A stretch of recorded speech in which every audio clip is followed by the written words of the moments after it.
এগুলো কতটা নরম এই যে দেখুন, না কেটে দেখালে বুঝতে পারবেন না যে এটা কতটা রসালো হয়েছে ভেতর থেকে।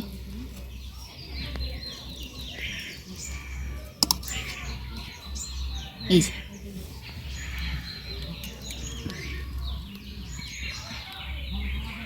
মুখে দিলেই পুরো মিলিয়ে যাবে।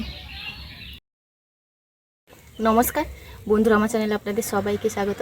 আজকে অসাধারণ একটা নতুন রেসিপি আপনাদের সঙ্গে শেয়ার করব।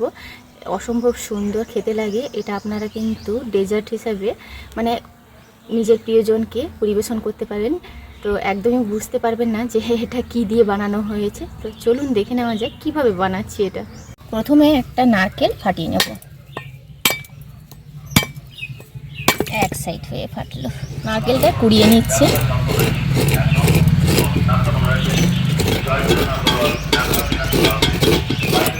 অল্প একটু নারকেল লাগবে, নারকেলটা কুড়িয়ে নিয়েছি। হাফ বাটি জল দিয়ে দিচ্ছি, সামান্য একটু লবণ দিয়ে দিচ্ছি। এবার দিয়ে দিচ্ছি সুজি।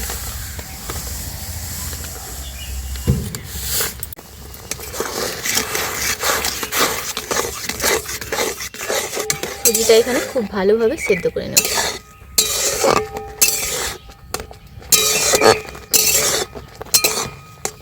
সুজিটা এইভাবে কিন্তু নরম করে মানে ডোটা তৈরি করতে হবে।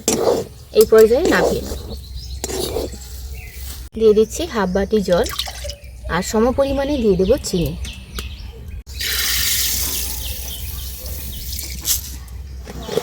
কটা এলাচ ফাটিয়ে দিয়ে দিলাম। চিনির রসটা মানে চিনিটা জাস্ট মিলিয়ে যাওয়া অবধি অপেক্ষা করেছি। এবার নামিয়ে নেব। চিনির শিরাটা এইভাবে তৈরি করে নামিয়ে নিয়েছি। এখানে নিয়েছি কয়েকটা মেরি বিস্কুট। আপনারা চাইলে কিন্তু যে ব্রিটানিয়া থিনটাও হয় সেটাও নিতে পারেন। একটা বিস্কুট নিয়ে নেব, একদম হালকা করে জলে এইভাবে কিন্তু এক পিঠ আমি ভিজিয়ে নিলাম, যাতে এই সুজিটা যে দেব সুজিটা কিন্তু যাতে খুব সুন্দরভাবে সেট হয়। আরেকটা বিস্কুটও ওইভাবে কিন্তু একটু জলে একদিক ভিজিয়ে নিলাম।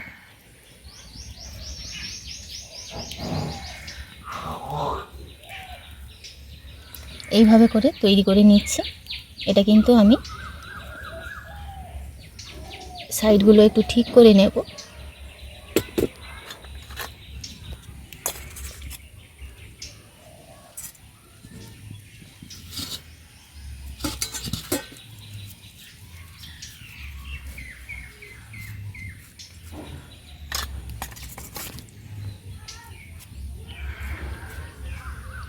এটা একটা ছুরি দিয়ে বা হাত দিয়েও করে নেওয়া যেতে পারে, তো আমি এটা পরে করছি।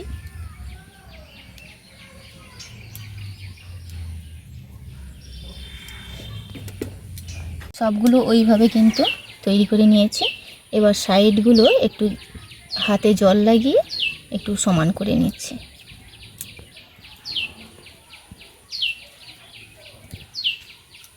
এইভাবে করে সমান করে নিচ্ছি। সবগুলো বিস্কিট কিন্তু এইভাবে তৈরি করে নিয়েছি। আর একটা বাটিতে 1 চামচ জলের সঙ্গে 1 চামচ ময়দা গুলে নিয়েছি। এইভাবে সাইডে কিন্তু আমি একটু এই ময়দাগুলা, এই যে ব্যাটারটা তৈরি করেছি এতে আমি একটু কোট করে নিলাম, যাতে নারকেলটা কিন্তু সাইডে লাগে। কারণ কি, ড্রাই কোকোনাট নিলে এটা সেই সমস্যাটা হতো না।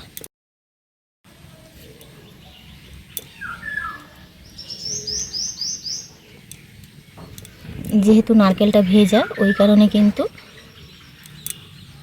ময়দার ব্যাটারটা ব্যবহার করেছি।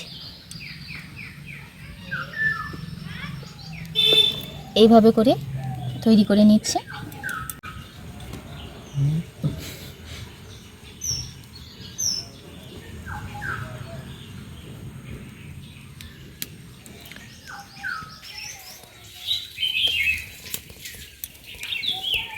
এইভাবে করে প্রত্যেকটা বানিয়ে নেব। কড়াইতে দিয়ে দেবো তেল।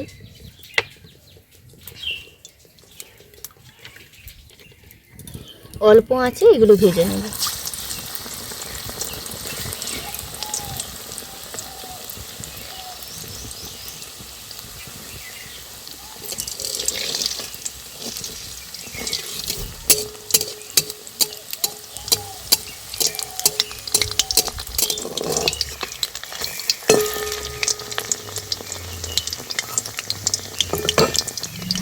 এইভাবে হালকা করে ভেজে নিয়েছি। চিনির রসটা হালকা গরম আছে, এর মধ্যে দিয়ে দেব।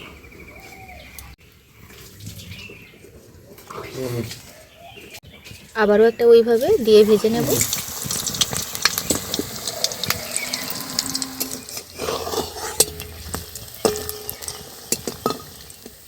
এটাও ওইভাবে ভেজে নিয়েছি। সরাসরি চিনির রসেই কিন্তু দিয়ে দিচ্ছি। এগুলো যে ভেজেছে এগুলো কিন্তু পরপর তুলে নেব। রস কিন্তু ঢুকে গেছে।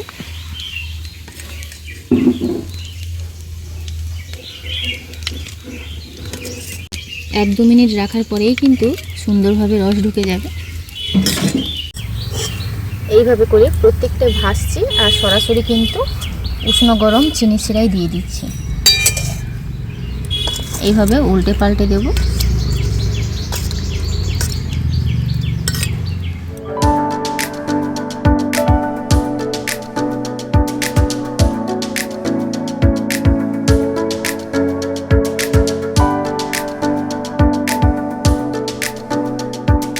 এগুলো যে কতটা সুন্দর হয় সত্যি আপনারা না বানালেই বিশ্বাস করতে পারবেন না।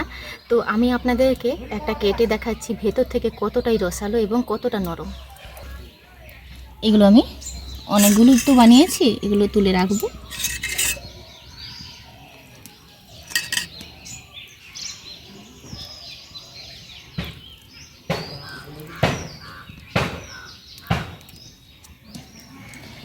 এগুলো কতটা নরম এই যে দেখুন, না কেটে দেখালে বুঝতে পারবেন না যে এটা কতটা রসালো হয়েছে ভেতর থেকে।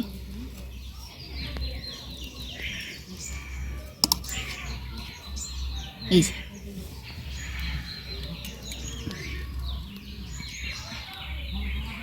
মুখে দিলেই পুরো মিলিয়ে যাবে।